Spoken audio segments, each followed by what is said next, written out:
Good morning. हम लोग last class में पढ़ रहे थे topic number 4 flow and control.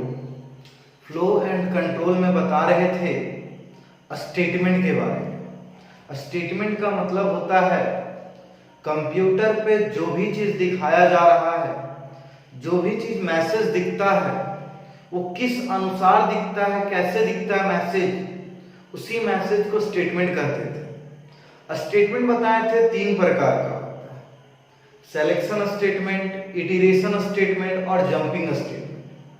Selection, iteration और जंपिंग स्टेटमेंट, जिसमें हम लोग पढ़ चुके थे पहला नंबर टॉपिक सिलेक्शन स्टेटमेंट के बारे में। किसके बारे में पढ़ चुके थे? सिलेक्शन स्टेटमेंट के बारे में। सिलेक्शन स्टेटमेंट में बताए थे टॉपिक इफ एल्स स्विच। यहां तक सबका कॉन्सेप्ट क्लियर हो गया होगा। प्रीवियस 4-5 क्लासेस में हम लोग इसी के बारे में पढ़े, इफ एल्स स्विच कैसे कैसे काम करता है। कहीं भी अगर आपको डाउट होता है तो आप पुराना वीडियो मतलब प्रीवियस वीडियो जा करके वो पूरा डाउट क्लियर कर सकते हैं इफ एल्स स्विच के बारे में। आज हम लोग स्टार्ट करेंगे दूसरा नंबर टॉपिक, जिसका नाम है iteration statement. Iteration statement C++ का सबसे इंपॉर्टेंट टर्म, क्योंकि आज जो कॉन्सेप्ट बताने जा रहे हैं वो कॉन्सेप्ट अभी से लेकर के पूरा प्रोग्रामिंग यही कॉन्सेप्ट यूज होगा। तो आज हम लोग डिस्क्राइब करेंगे इटरेशन स्टेटमेंट, जिसको लूपिंग के भी नाम से जाना जाता है या साइक्लिंग स्टेटमेंट भी कहते हैं। तो जानते हैं इटरेशन स्टेटमेंट क्या होता है। इटरेशन स्टेटमेंट को लूप के नाम से जानते हैं। लूप का मतलब एक प्रक्रिया को लगातार करते रहना, मतलब एक कार्य को तब तक करते रहना जब तक उसका नियम दिया गया खत्म नहीं होता है। जैसे फिजिक्स में कॉन्सेप्ट पढ़े circular loop, rectangular loop. Loop मतलब एक चीज को बार बार लपेटते रहना, बार बार काम करते रहना, उसी प्रक्रिया को हम लोग लूपिंग कहते हैं या इटरेशन स्टेटमेंट कहते हैं। तो डिफिनेशन जानते हैं इटरेशन स्टेटमेंट का क्या होता है। तो चलिए लेके आए आज दूसरा नंबर टॉपिक, जिसका नाम है iteration statement. Iteration statement, the iteration statement allow a set of instruction to perform repeatedly until a certain condition is fulfilled। Iteration statement ये प्रोवाइड करता है कि कोई भी इंस्ट्रक्शन, आदेश तब तक काम करते रहेगा जब तक उसका दिया गया नियम फुलफिल नहीं होता है। मतलब इटरेशन स्टेटमेंट एक शुरुआत जगह से स्टार्ट कर रहा है, लेकिन ये प्रक्रिया तब तक काम करते रहेगा जब तक उसका दिया गया नियम खत्म नहीं होता है। वैसा स्टेटमेंट को कहते हैं इटरेशन स्टेटमेंट या साइक्लिंग स्टेटमेंट भी कहते हैं। एक प्रक्रिया एक चीज को लगातार काम करते रहना जब तक उसका दिया गया नियम, कंडीशन फुलफिल नहीं होता है, तो वैसा स्टेटमेंट को कहते हैं इटरेशन स्टेटमेंट। इटरेशन स्टेटमेंट याद रहेगा, वैसा आदेश जो तब तक काम करेगा जब तक उसका नियम फुलफिल नहीं हो जाता है। मतलब जहां तक लास्ट संख्या दिया हुआ रहे तब तक खत्म नहीं होता है, तो वैसा स्टेटमेंट को कहते हैं iteration statement. The iteration statement are also called loop और looping statement। इटरेशन स्टेटमेंट को ही लूप के नाम से जाना जाता है या इसी को कहते हैं लूपिंग स्टेटमेंट। फॉर एग्जांपल ले लीजिए, अगर हम आपको बोले 8 का टेबल पढ़िए, तो आप 8 का टेबल चालू तो 8 से करेंगे, लेकिन तब तक खत्म करेंगे जब तक वो 80 तक ना चला, क्योंकि जब तक 80 तक नहीं जाएगा तब तक 8 का टेबल समाप्त नहीं होगा। मतलब ये कहा जा रहा है स्टार्टिंग किया 8 से और अंतिम गया 80, और बारी बारी हम लोग 8, 16, 24, 32 इस तरह जोड़ते चले गए। तो ये जो कॉन्सेप्ट हुआ यही कॉन्सेप्ट कहलाया लूपिंग स्टेटमेंट या इटरेशन स्टेटमेंट। मतलब बेसिक याद रखना है, वैसा स्टेटमेंट जो एक प्रक्रिया को लगातार तब तक करेगा जब तक उसका अंतिम संख्या फुलफिल नहीं होता है, तो वैसा स्टेटमेंट कहलाता है इटरेशन स्टेटमेंट। क्या कहलाता है? Iteration statement. याद रहेगा सबको। इटरेशन स्टेटमेंट को किस नाम से जानते हैं? Looping statement. क्या कहते हैं? लूपिंग स्टेटमेंट, जो जनरल फॉर्म में लोग लूप के नाम से जानते हैं। अब देखते हैं लूप का प्रकार। Generally there are two types. Loop का प्रकार दो प्रकार का है। दो प्रकार कौन कौन है? एक है एंट्री कंट्रोल लूप और एक है एग्जिट कंट्रोल लूप। नाम से समझ में आ रहा है, एंट्री प्रवेश करने से, एग्जिट बाहर निकलने से। मतलब वैसा नियम जो प्रवेश करने समय ही चेक करे कि नियम सही है या गलत है, तभी आगे प्रक्रिया करे। एग्जिट का मतलब काम तो पूरा कर लेगा लेकिन लास्ट में चेक करेगा नियम सही है या नियम गलत है। पहले उदाहरण समझिए, फिर डेफिनेशन क्लियर होगा कि एंट्री कंट्रोल लूप क्या होता है और एग्जिट कंट्रोल लूप क्या होता है। आप लोग सभी कोई कहीं ना कहीं ट्यूशन पढ़ते होंगे, 11th में, 12th में भी कहीं ना कहीं एडमिशन करवाए होंगे। बहुत जगह कॉन्सेप्ट था, बहुत जगह आप देखते होंगे हर एक ट्यूशन में जब भी आप क्लासेस करने जाते थे तो आपका आईडी कार्ड चेक होता था। उस आईडी कार्ड चेक होने का प्रक्रिया क्या था? वहां दो प्रक्रिया था, एंट्री एग्जिट। एंट्री और एग्जिट ध्यान से समझिए, कैसे पता चलेगा वहां उदाहरण से एंट्री क्या और एग्जिट क्या। आप क्लास में एंट्री कर रहे हैं, प्रवेश कर रहे हैं, बाहर में कोई स्टाफ लगा हुआ है जो आईडी कार्ड चेक कर रहा है। आपका आईडी कार्ड चेक किया, फुल पेड है तो आपको एंट्री दिया, और अगर फुल पेड नहीं है तो वहीं से बाहर निकाल दिया। इसका मतलब क्या है कि आप क्लासरूम में प्रवेश नहीं कर पाए। क्यों नहीं कर पाए? क्योंकि आपका फुल पेड नहीं है। तो वहां जो नियम हुआ वो नियम हुआ एंट्री कंट्रोल लूप। लेकिन वही अगर नियम लग जाता कि आप क्लास में बैठ जाइए, 1 घंटा पढ़ लीजिए, जब छुट्टी हो रहा है उस समय आपका कार्ड चेक किया जा रहा है, तो उस समय जब कार्ड चेक होगा तो उसमें भी वही पता चलेगा किसका फुल पेड है और किसका फुल पेड नहीं है। लेकिन उसमें एक बेनिफिट क्या होगा? जब छुट्टी समय चेक करेंगे तो वो स्टूडेंट एक क्लास कर चुका होगा, लेकिन जब एंट्री समय चेक करेंगे तो वो स्टूडेंट क्लास नहीं कर सकेगा। अब इसका मतलब क्या हुआ? तो डेफिनेशन समझने जा रहे थे एंट्री कंट्रोल लूप का और एग्जिट कंट्रोल लूप का। एंट्री कंट्रोल लूप क्या होता है, एग्जिट कंट्रोल लूप क्या होता है? फर्स्ट ऑफ ऑल समझते हैं entry control.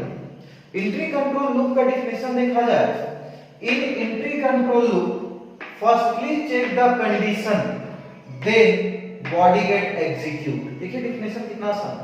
Entry control loop में पहले नियम चेक किया जाएगा और उसके बाद उसका बॉडी कंप्यूटर पे शो करेगा। मतलब ये कहा जाए, अगर नियम सही हुआ तभी आगे का प्रक्रिया करेगा और नियम सही नहीं हुआ तो आगे का प्रक्रिया नहीं करेगा। मतलब समझ में आ रहा है? एंट्री कंट्रोल लूप में पहले कंडीशन चेक करेगा, मतलब जो नियम दिया हुआ है वो सही है कि गलत है, उसके बाद ही अपना बॉडी को कंप्यूटर पे शो करेगा। एंट्री कंट्रोल लूप का दो टाइप्स है, for loop, while loop. First year में हम लोग देखे थे लूप 3 प्रकार का, for loop, while loop, do while loop. वही 3 लूप को यहाँ पे 2 भाग में बांटा गया है, एक एंट्री में और दूसरा एग्जिट में। तो फोर लूप और व्हाइल लूप पार्ट्स होता है एंट्री कंट्रोल लूप का, और दूसरा नंबर है एग्जिट कंट्रोल लूप। एग्जिट का डेफिनेशन क्या हो जाएगा? In exit control loop first loop body get execute then condition is check. इसका मतलब है जस्ट इसका उल्टा, एग्जिट कंट्रोल लूप में पहले बॉडी रन कर जाए और उसके बाद उसका दिया गया कंडीशन कंप्यूटर पे क्या करेगा? शो करेगा। और इसका उदाहरण होता है, इसका टाइप होता है, तीसरा नंबर में डू व्हाइल लूप। देख लिए हम लोग दूसरा नंबर टॉपिक कौन सा? Iteration statement. इटरेशन स्टेटमेंट को लूपिंग के नाम से जानते हैं। लूपिंग का मतलब जो एक प्रक्रिया को लगातार करते रहे, एक प्रोसेस को लगातार करते रहना जब तक उसका कंडीशन फुलफिल नहीं होता है, वैसा तरीका को हम लोग कहते हैं लूपिंग या इटरेशन स्टेटमेंट। इटरेशन का काम करने का दो तरीका, इंट्री और एग्जिट। इंट्री का मतलब एक एक कर first of all condition check करना, देन उसका बॉडी को कंप्यूटर पे शो करना, नियम सही होगा तब स्टेटमेंट दिखे। एग्जिट कहता है पहले नियम दिखा लेगा, फिर जाकर के उसका नियम को वो क्या करेगा? चेक करेगा। पहले स्टेटमेंट दिखा लेगा, फिर उसका नियम को चेक करेगा। जनरली तीनों मिलाकर के हो गया for loop, while loop, do while loop. और ये तीनों लूप को मिलाकर के एक और लूप का डिस्कस करेंगे जो कहलाएगा नेस्टेड लूप।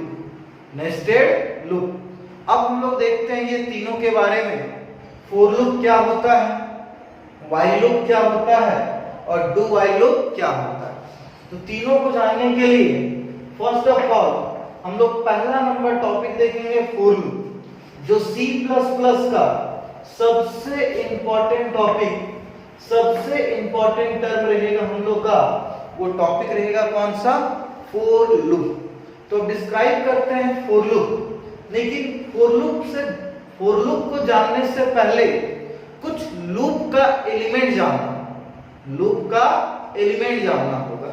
मतलब बेसिक कहा जाए, there are 4 element used in loop. Loop में 4 एलिमेंट का प्रयोग किया जाता है, 4 टर्म का प्रयोग किया जाता है। अगर ये चारों टर्म आपको याद रहा, माइंड में सेट रहा, तो आपको कहीं भी लूप में कोई प्रॉब्लम नहीं होगा। जो सबसे पहला नंबर एलिमेंट है फर्स्ट ऑफ ऑल वो है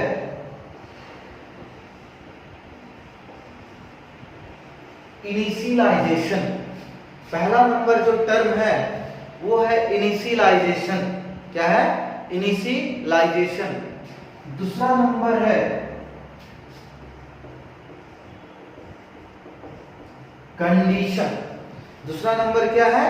कंडीशन, जिसको हम लोग टेक्स्ट एक्सप्रेशन भी कहते हैं, इसको टेक्स्ट एक्सप्रेशन भी कहा जाता है। तीसरा नंबर है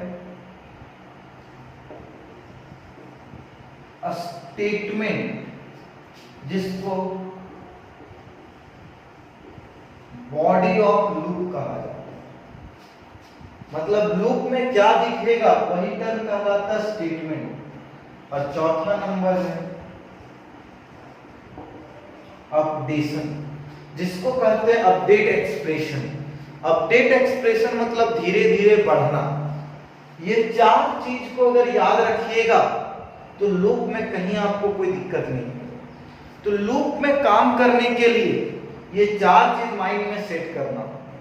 अगर ये 4 चीज आपको पता है तो लूप में कहीं दिक्कत नहीं है। फर्स्ट ऑफ ऑल डिस्क्राइब करते हैं इनिशियलाइजेशन। बस ये सब बेसिक जानने के लिए। इनिशियलाइज कर, शुरुआत कर, स्टार्टिंग कर। कोई भी प्रोग्राम में संख्या कहां से चालू होगा, कहां से स्टार्टिंग होगा, प्रारंभ होगा, तो वो शुरुआत संख्या का ही नाम पड़ता है इनिशियलाइजेशन। मतलब काम करने का जो स्टार्टिंग वैल्यू होता है, शुरुआत संख्या होता है, उसी शुरुआत संख्या को क्या कहा जाता है?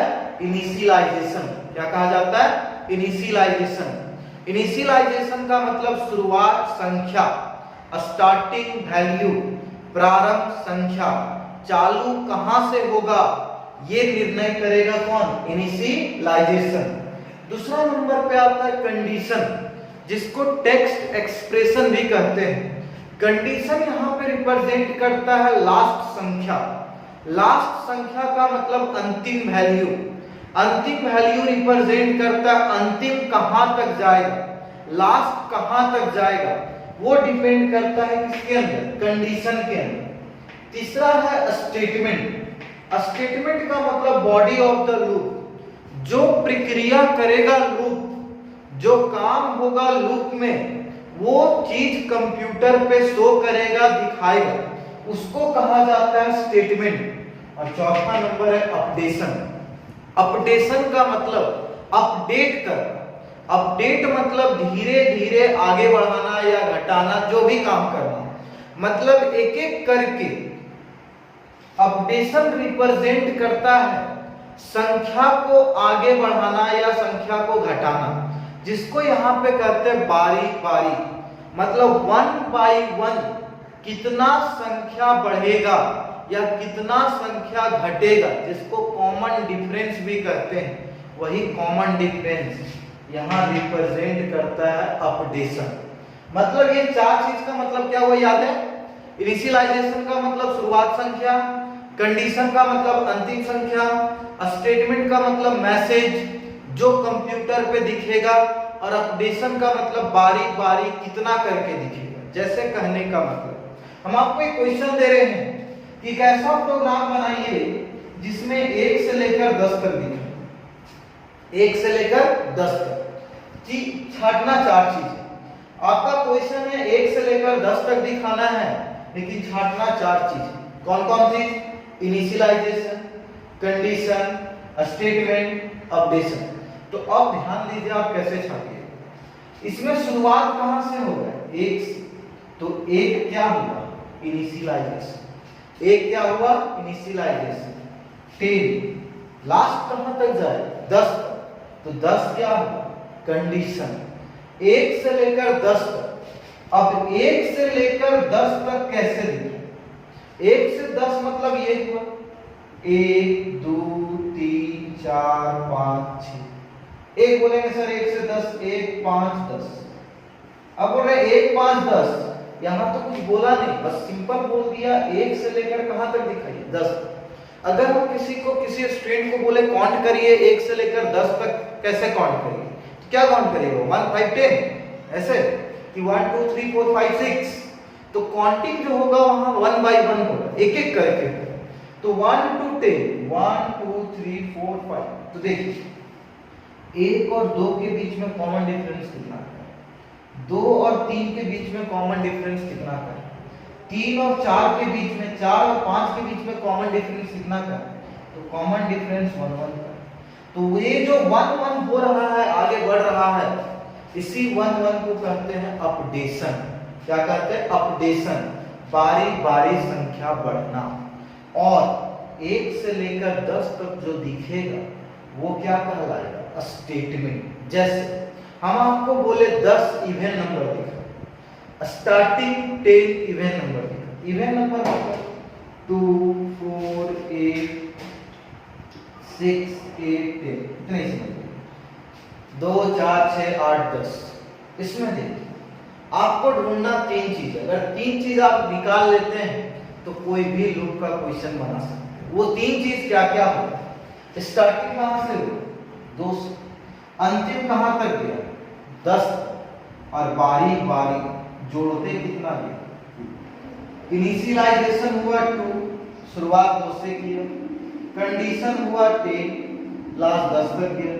अपडेशन हुआ +2, और ये जो स्टेटमेंट का मतलब वो हुआ इसका मैसेज कि 2 से लेकर 10 तक लिखिएगा। जैसे और कुछ समझने के लिए बहुत सारा उदाहरण आपको बस समझना है कैसे बता रहे हैं। आपको बोला जा रहा है टेबल ऑफ 5 लिखिए।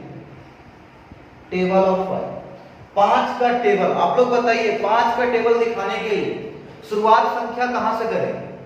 अंतिम कहां तक लेंगे? और बारी बारी कितना जोड़ेंगे? 3 चीज ढूंढ लीजिए, ऑटोमेटिक रिजल्ट दिख जाएगा। 5 का टेबल के लिए स्टार्टिंग संख्या कितना हो? 1 सॉरी स्टार्टिंग संख्या कितना हो? 5। 5 का टेबल स्टार्ट करेंगे कहां से? 5 से। अंतिम कहां तक जाएगा? 50। बारी बारी कितना जोड़ेंगे? 5 5 जोड़ेंगे। हो गया। 3 चीज लिख दीजिए, शुरुआत 5 से होगा, अंतिम 50 तक जाएगा, बारी बारी 5 जोड़ेंगे। आपका लूपिंग यही करता है। आप केवल 3 चीज लिख दीजिए, बाकी पूरा का पूरा कंडीशन प्रोसेसिंग कंप्यूटर खुद ब खुद कर देगा। 5 10 15 20 25 30 इस तरह वो खुद ब खुद कंप्यूटर करेगा। तो ये चारों चीज का मतलब याद रखना होगा। समझने के लिए ये सब का ब्रैकेट में मीनिंग लिख सकते हैं। क्या मतलब होता है इनिशियलाइजेशन का मतलब स्टार्टिंग संख्या, कंडीशन का मतलब अंतिम संख्या, स्टेटमेंट का मतलब मैसेज जो कंप्यूटर पे दिखेगा, और अपडेशन का मतलब बारी बारी का संख्या, वन बाय वन, जिसको कॉमन डिफरेंस के भी नाम से जानते हैं। अब हम लोग देखने जा रहे हैं पहला नंबर टॉपिक फॉर लूप। अब समझना होगा इंपॉर्टेंट लूप के बारे में। यहां तक तो बेसिक समझा रहे थे। अब देखते हैं हम लोग पहला number term, first number for loop. अभी बताया लूप तीन प्रकार का है, for loop, while loop, do while loop, जो दो के अंदर आता है, एंट्री कंट्रोल लूप और exit control loop. For loop क्या होता है जरा जानते हैं। The first loop is known as for। पहला लूप को ही हम लोग for लूप के नाम से जानते हैं। for loop is known as count control loop। count control loop important question। for loop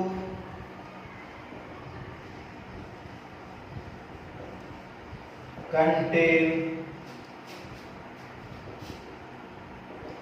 initialization, comma condition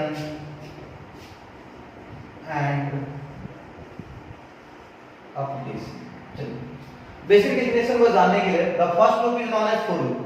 जो पहला लूप है वही हम लोग का फॉर लूप है। For loop is known as count control loop. Important question है 12th के लिए, मल्टीपल चॉइस के लिए, कि फॉर लूप को काउंट कंट्रोल लूप के भी नाम से जाना जाता है। For loop is known as count control loop.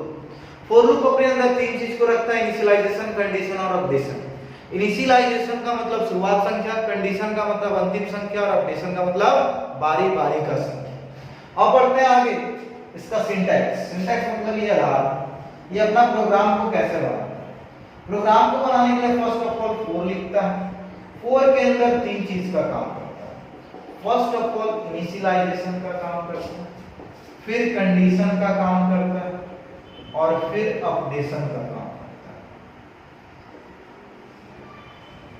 Updation का काम, और ये तीनों के अनुसार, जिसको हम लोग स्टेटमेंट बोल सकते हैं या इसी को बॉडी ऑफ द लूप बोला जाता है। चलिए ध्यान दीजिएगा, यही है सिंटैक्स। मतलब फॉर लगाना है, फॉर के अंदर आपको तीन चीज लिखना है।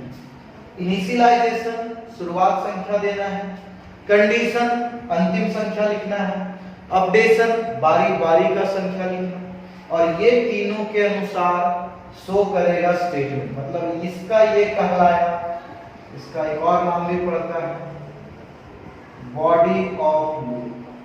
मतलब ये हुआ लूप का भाग। ये जितना प्रक्रिया करेगा उतना में यही जो लिखा हुआ रहेगा वही चीज कंप्यूटर पे जाकर के क्या करेगा, शो करेगा। चलिए यहां तक समझ में आ गया होगा, क्लियर है। Initialization, condition, updation. अब हम लोग देखने जा रहे हैं इसका पहला question. First of all start करते हैं प्रोग्राम फॉर लूप। प्रोग्राम कैसे देखेंगे ये भी देख लेते हैं। फॉर लूप का प्रोग्राम के लिए पहला question, write a program to display 1 to 10 by using for loop।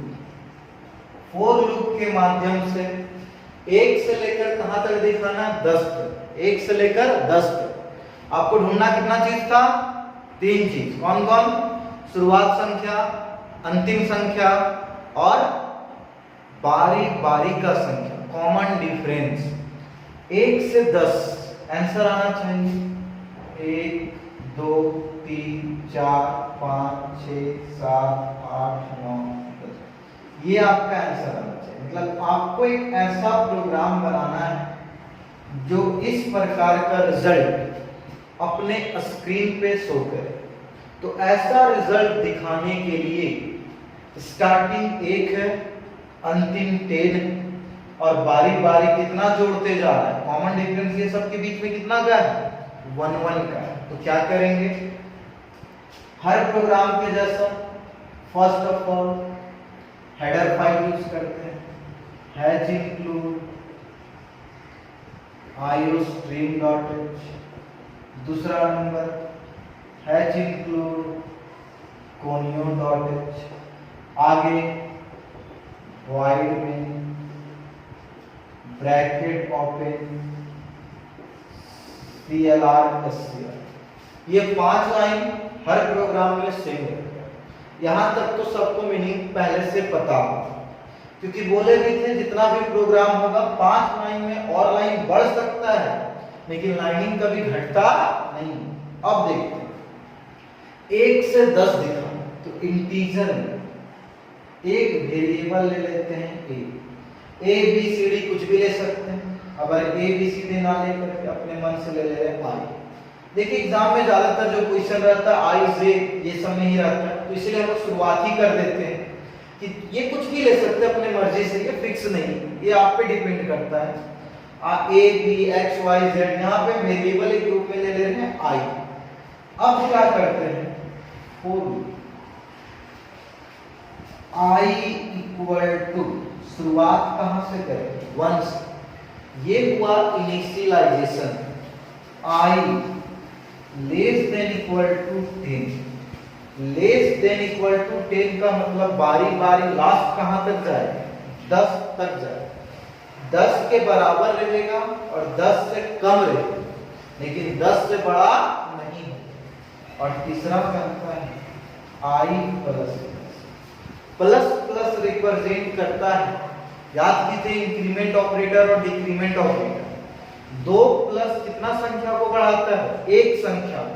तो 2 प्लस यहाँ पे रिप्रेजेंट करता है एक एक संख्या को क्या करते जाए, बढ़ाते जाए। ये आप प्रीफिक्स में भी लिख सकते हैं, लेकिन एक्सप्रेशन के अनुसार बाद में जोड़ने के लिए यहाँ क्या लगाया जाता है, पोस्टफिक्स। क्यों लगाया जाता है, इसका रीजन समझो। 3 चीज हुआ, शुरुआत 1 से अंतिम 10 तक बारी बारी एक एक जोड़ा। इसके नीचे सी आउट, सी आउट मतलब कंप्यूटर पे शो करे। शो क्या करेगा, आई, और फिर लगा देंगे इंटर ब्रैकेट बंद गेट सी एच प्रोग्राम। ध्यान दीजिए सी आउट डिस्प्ले करेगा, यहाँ आई एक ही बार लिखना, 2 बार आई नहीं लिखना। 2 बार आई लिखने का मतलब क्या होगा और 1 बार आई लिखने का मतलब क्या होगा, सोचना। चलिए तरीका देखते हैं कैसे काम करेगा। फर्स्ट आई का मान कितना है, 1। आई का मान कितना है, 1 यहाँ नीचे है। आई केवल 1। अगर हम लोग सी आउट में double inverted I equal to I लिखते, बहुत के मन में ये डॉट होता है, आई इक्वल टू आई लिखते, तो आंसर में 1 के पहले दिखा देता आई इक्वल टू। तो यहाँ पे हमको आई नहीं दिखा, यहाँ पे हमको 1 2 दिखा। तो ये डबल इन्वर्टेड कॉमा वाला आई को हम क्या कर दिए, इरेज कर दिए, वहां से हटा दिए। तो हटा दिए तो मेरा आंसर केवल क्या आया, 1। जैसे ही 1 आया, फिर ये यहाँ जैसे गया इंडल क्या करेगा, अगला स्टेटमेंट लाइन चेंज करेगा। डबल प्लस करता हम एक संख्या जोड़ेंगे। जैसे एक संख्या जोड़ेंगे तो 1 में पहले 1 में 1 जोड़ दिया तो कितना हो गया, 2। नियम चेक करेगा, 2 जो हो वो 10 से कम होना चाहिए। तो 2 जो है वो 10 से कम। अब कम होने के बाद अगेन आई का मान अगर क्या हो गया, फिर ये 2 इसमें जाएगा, फिर 2 में 1 जोड़ेगा 3, फिर चेक करेगा 3 10 से छोटा होना चाहिए, फिर यहाँ पे जाएगा, फिर आंसर 3, फिर 1 जोड़ेगा 4। तो ये जो प्रक्रिया बन रहा है इसी का नाम पड़ रहा है साइक्लिंग स्टेप, और इसी को कहा जा रहा है लूपिंग, क्योंकि एक एक प्रक्रिया को वो लगातार करते जा रहे हैं। अगर हम केवल 10 की जगह 100 लिख दे, केवल 10 की जगह 100 लिख दे, तो ऑटोमेटिक ये प्रक्रिया 1 से लेकर कहां तक दिख जाएगा, 100 तक दिख जाएगा। मतलब 1 to ऑटोमेटिक 100 हो जाएगा। जो यहाँ 10 था वो रिजल्ट 1 से लेकर 100 तक दिखा देगा।